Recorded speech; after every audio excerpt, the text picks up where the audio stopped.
सर्वमङ्गलमाङ्गल्ये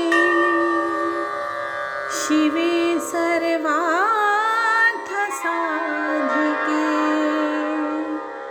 शरण्ये त्र्यम्बके गौरी नारायणी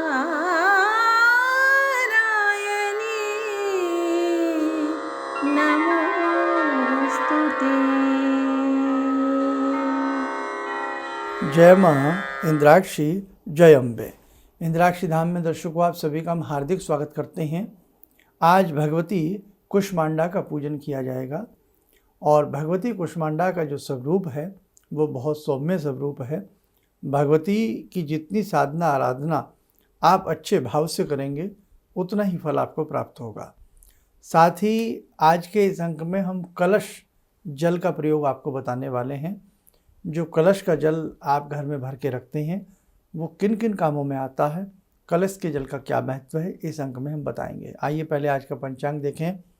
12 अप्रैल सन 2024 दिन शुक्रवार, संवत 2081, चैत्र मास शुक्ल पक्ष, तिथि आज चतुर्थी है, नक्षत्र रोहिणी, राहुकाल 10:30 से 12, दिशा सूल पश्चिम दिशा।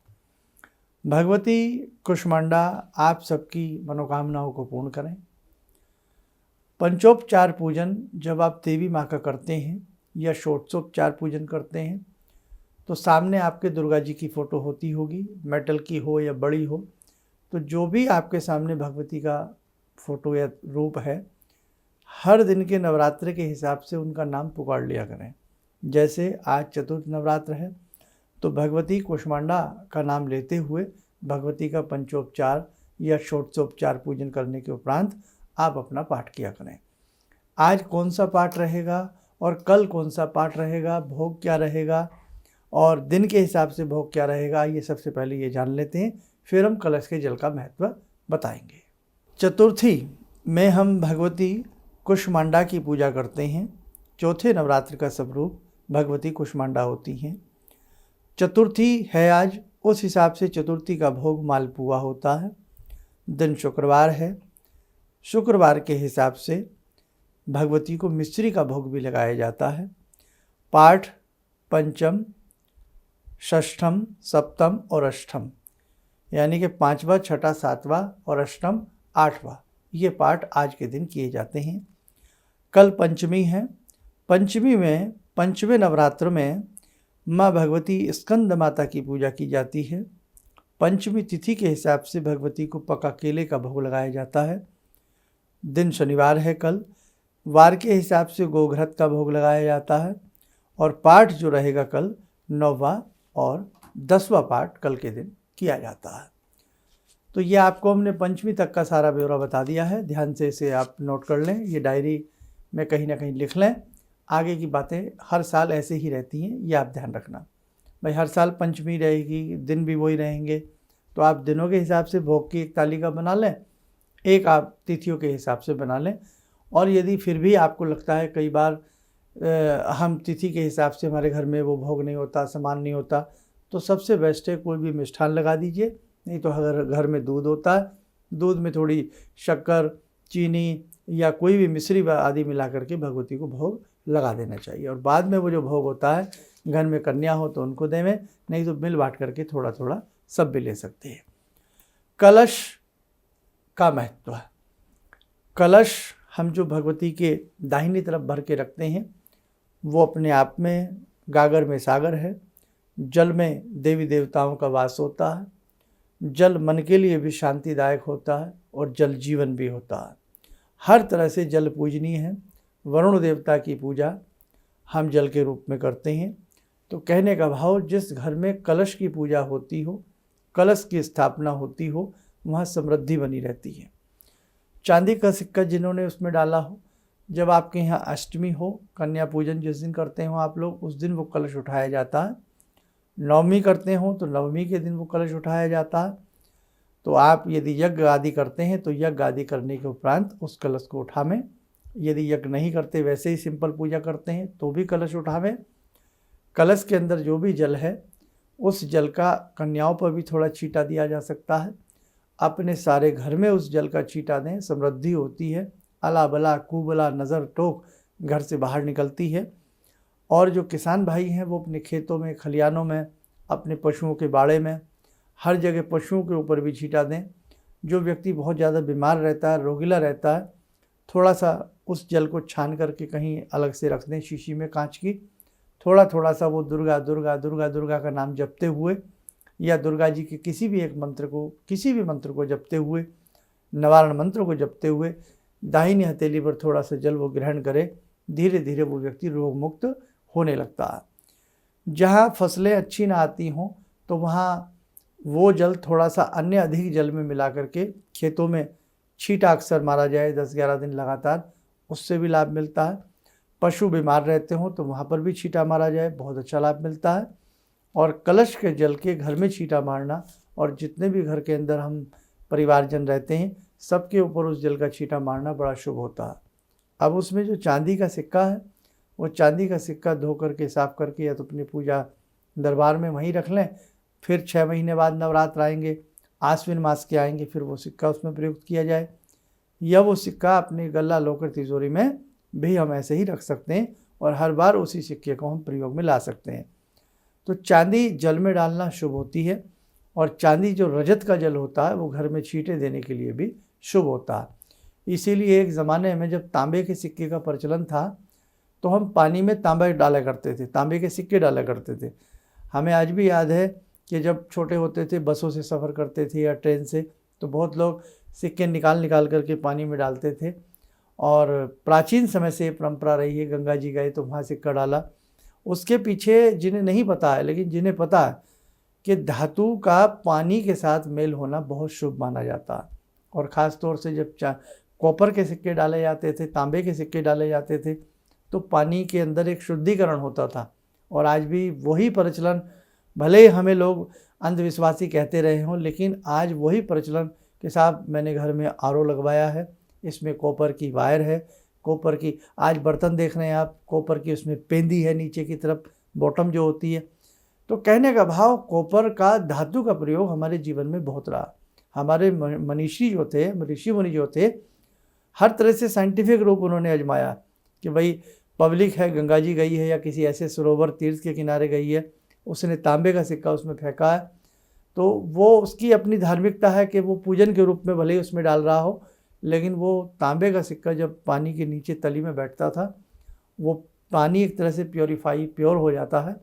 और उस पानी को पशु भी, अभी तो ये सब चीज़ें घर में सब दूसरी चीज़ें आ गई हैं, लेकिन एक ज़माने में नदियों का पानी पिया जाता था, पोखर तालाब का साफ़ कर करके पानी, जो प्राचीन पोखर हुआ करते थे, हमारे कुएँ हुआ करते थे, बावड़ियाँ हुआ करती थी, तो उनमें उनका पानी प्रयोग में लिया जाता था। और आज भी कहीं कहीं ऐसे क्षेत्र बहुत हैं जहाँ आज भी कुओं का पानी पिया जाता है।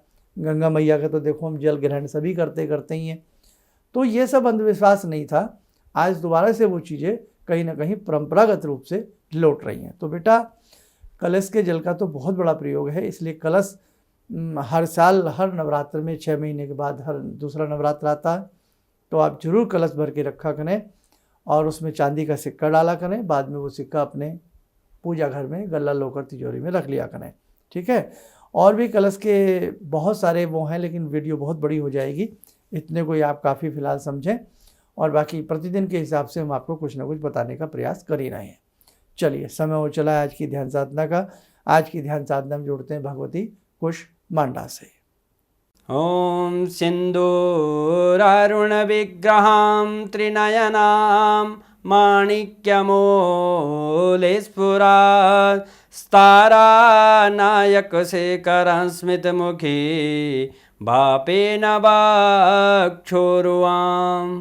पाणिभ्यामलपूर्णरत्नचषकां रत्नोत्परां बिभ्रति सौम्यां रत्नघटस्थरक्तचरणां ध्यायेत्पराम् अम्बिकां खड्गं चक्रगदेषु चापपरिगान् शूलम्बुशोण्डिं शिरा शङ्खं संदधतीं करे स्त्रीनयनां सर्वाङ्गभूषावृतां नीलास्मद्युतिमास्य पाददशकां सेवे महाकालिकां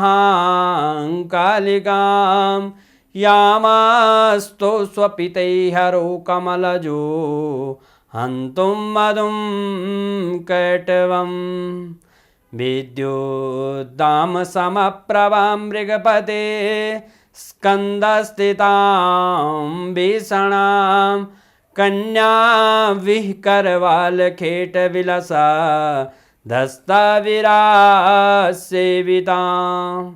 हस्तैश्चक्रगदाशिखेटविशिखां चापं गुणं तर्जनीं विप्राणामलिलात्मिकां शशिधरां दुर्गां त्रिनेत्रां भजे। कवच बना लें, ध्यान करें भगवती का सौम्य स्वरूप और उनका शुभ आशीष हम सब के ऊपर बरस रहा है।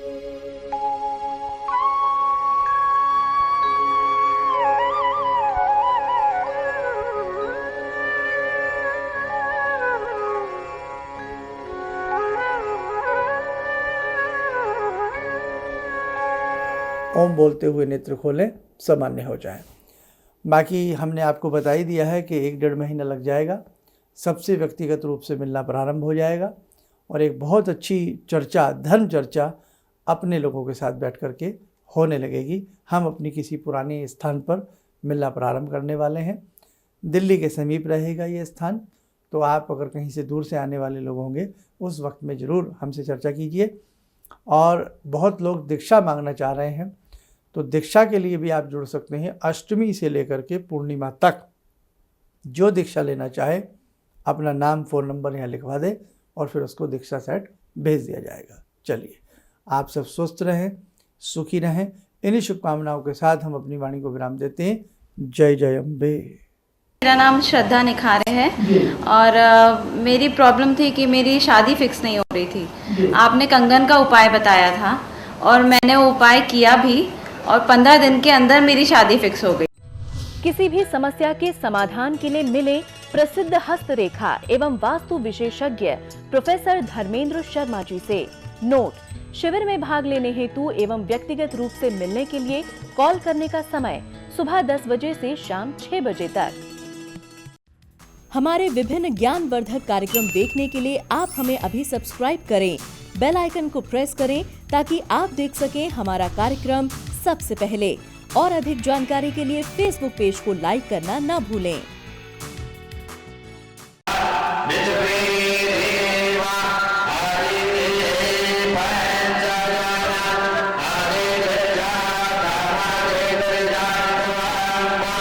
Yo